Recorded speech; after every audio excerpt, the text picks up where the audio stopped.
there were a lot of performances this weekend that really leave you scratching your head, but I don't think there's any other performance that is more shocking, disappointing, out of left field than just how badly North Carolina got their ass kicked last night. And Jake, you certainly enjoyed watching Bill Belichik lose. Yeah, I mean, I think that part of the situation with Bill Belichick is that you had this great first drive and everyone was like, oh, okay, cool. We've got celebrities, everyone's feeling good, like the vibes are right. And then all of a sudden it's like TCU just decided to show up and shut you down, and they go on to score a bunch of points on you. And the hard part is I'm watching this game and I'm like, dude, like this to me, like this is the same narrative as Colorado, right? Ton of celebrities at the game, new head coach, like should be really good. And there's a bunch of hype, and we're all wondering where Bill Belichick's girlfriend is. And then they go out and flop. And I think that's really difficult. And I don't think anyone was expecting UNC to win a national championship or anything, but to get blown out at home like that is just really tough it's just a really tough way to start your tenure as the head coach of that team. And I don't know that anyone believes that it's just going to, turn around, because all I see today is everyone talking about, oh, well, the roster's got a lack of talent. Like it's year one. So I just thought it was interesting that going into the game, everything was the same as it was for UNC as it was for Colorado. But leaving the game, we're not sitting here criticizing these guys. We're talking about how the roster doesn't have talent, which I just think is interesting. Yeah, I think this is, first of all, I'm not one of the people celebrating that Bill Belichick lost at North Carolina. I'm not really sure why. And I understand probably with his girlfriend and all the hubbub that was around that. I'm not celebrating North Carolina getting crushed because it's terrible for the ACC.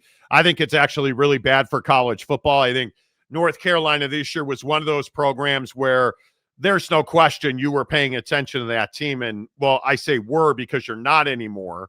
But I don't look at this any differently than just about any other loss on the calendar, because I look at TCU and maybe I hold Josh Hoover and the guys in Fort Worth at a lofty level, comparatively speaking, but I'm not surprised by this outcome at all. North Carolina is not talented.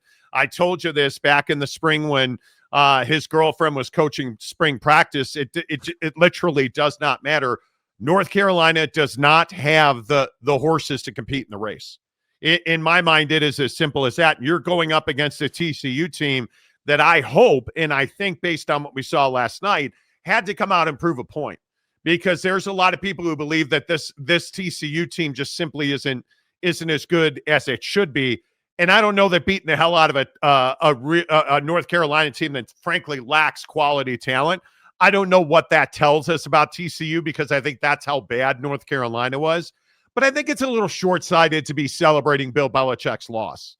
Yeah, I think part of that is the way this went down in the week leading up to the game. And when I say the way this went down, what I mean is that nobody was really talking about TCU, right? And TCU clearly took this personally. You look at all the trolling on social media afterwards, asking when season one of, whatever they're calling the UNC series on Hulu, TCU retweeting UNC and talking a bunch of junk. And so TCU was clearly taking it personally that everyone was talking about the hoodie and UNC and all the celebrities at the game versus like who was actually the better team and, what this game really should have been. And I think that's why we're seeing so much celebration of this loss, if you will. Why do you care that there were celebrities at the game? Well, because it builds the hype, right? It's like, hey, there's all these people here. Like, you're showing off Michael Jordan being at the game and all these different, again, celebrities. Like it's all part of the game day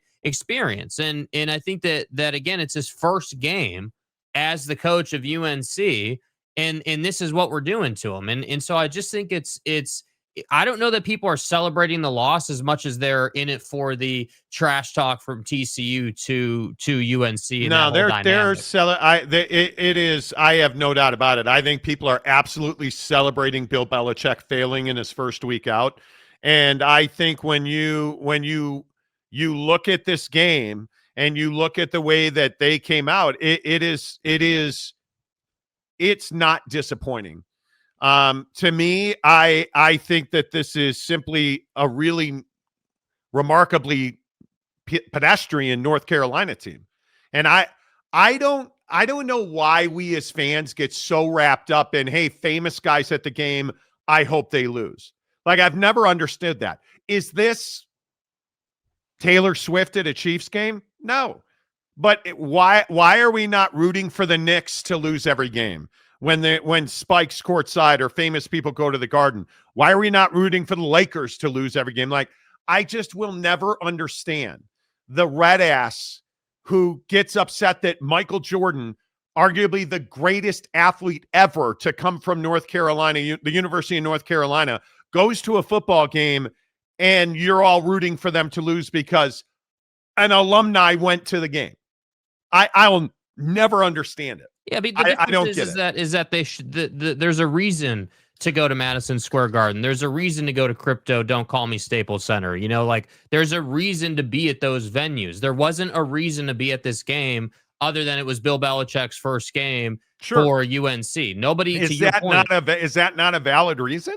well, not if we're sitting here saying the team wasn't going to be good, right? I mean, we can't have it both ways. We can't be like, oh, well, we're all excited and we're going to the game and it's Bill Belichick's first game. Well, why are we excited that it's his first game? Well, because he's one of the greatest head coaches in NFL history. Theoretically, this guy, if there was ever going to be a guy, this guy in particular would be able to produce a solid football team at the college level. Not again, I don't think anyone was expecting him to win national championships, but just, you know, it would have been very fitting to go out and just get a win or just be competitive. Even if you had lost by like one touchdown, be competitive and put on a good game. But I think that the issue is, and you know, I understand why people are celebrating this. Like the hype was, hey, UNC, you know, UNC, and there was no respect shown to Sonny and those guys. I just don't view it that way. And this is, maybe I'm just the old fart who doesn't pay attention anymore. I don't know.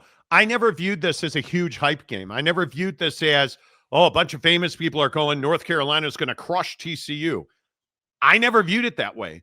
And I think the problem is people don't get into football. They get into celebrities. Yeah. And they get into Bill Belichick's the head coach. He doesn't have talent. It's been one portal cycle. He doesn't have talent. They're not talented. And it just doesn't surprise me. I think largely the rest of the week, frankly, we're going to hear tons about how North Carolina is going to fire Bill Belichick. North Carolina is not firing Bill Belichick. That's not it's one game. You have to give him at least 2 years. If he's getting blown out like this next year, okay, let's have the conversation.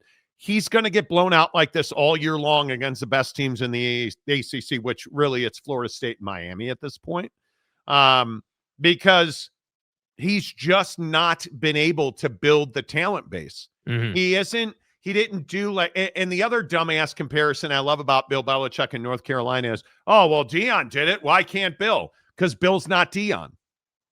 And Bill's kid wasn't one of the best quarterbacks in college football. And they didn't have the best player in college football on that roster like Deion did. He's not Deion Sanders. Why would that even be a comparison? One, I just think if you're surprised that they're not good, and I don't think any of us predicted this would be a blowout. I think when we talked about it the other day, I said I thought they'd lose by like 10 or 12 points because I happen to think Hoover's one of the best quarterbacks in the country. And they have weapons, and I actually think TCU's defense, that's what stood out to me. Mm-hmm. TCU's defense is significantly better than I thought it would be, right? Like, you look up and down this conference in the Big 12 this week, there were no surprises. I warned you about Utah. Y'all told me that I'm an asshole and we want Utah to lose every game and we don't want them here. I totally get it. That doesn't mean that they're a bad football team. In fact, it turns out they're actually pretty good. When your best linebacker is catching touchdowns, you're having a pretty good night. I warned you about Oak State. Oak State's the exact same team that we thought they were. Their offense isn't better. Their defense isn't better. And they struggled to look like a dominant team against a pretty shitty opponent.